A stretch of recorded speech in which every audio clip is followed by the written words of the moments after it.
Presented by Adishakti films.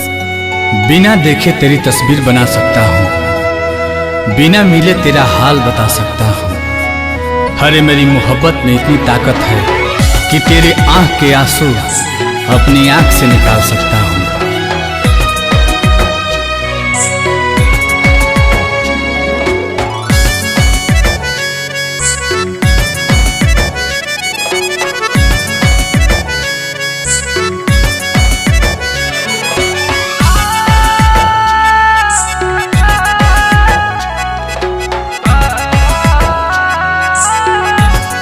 बिछड़ के को पल तोह से जियल बाटे गवारा हो।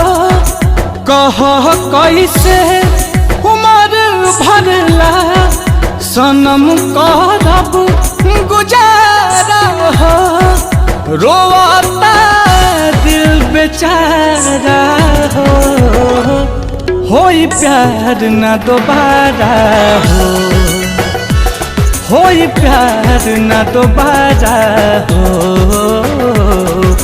होई प्यार न दोबारा हो, होई प्यार न दोबारा हो।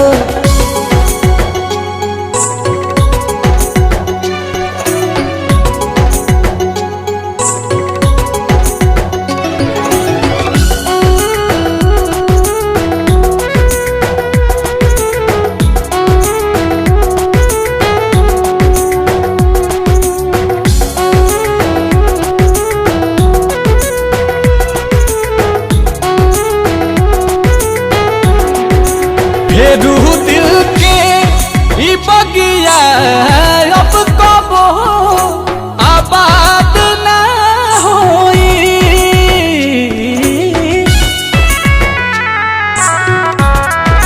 सिवा तोहरा रहे ना प्यार कबो तहरा बात ना होई। अचानक के सब खत्म भई, ना बुझ पैली सारा हो। होई प्यार न दोबारा हो, होई प्यार न दोबारा हो, होई प्यार न दोबारा हो, होई प्यार न दोबारा हो।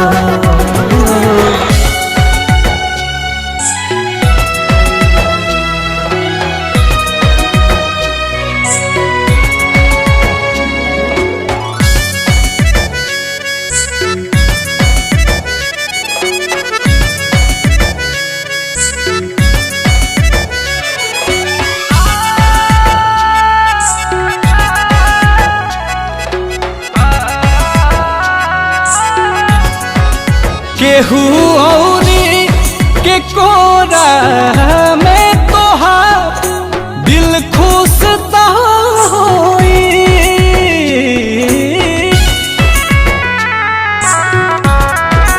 बाकी नील कमल के कमी तोहे महसूस ता होई। नजर के सामने आंसू के ना पैबू नजारा हो। होई प्यार न दोबारा हो, होई प्यार न दोबारा हो, होई प्यार न दोबारा हो,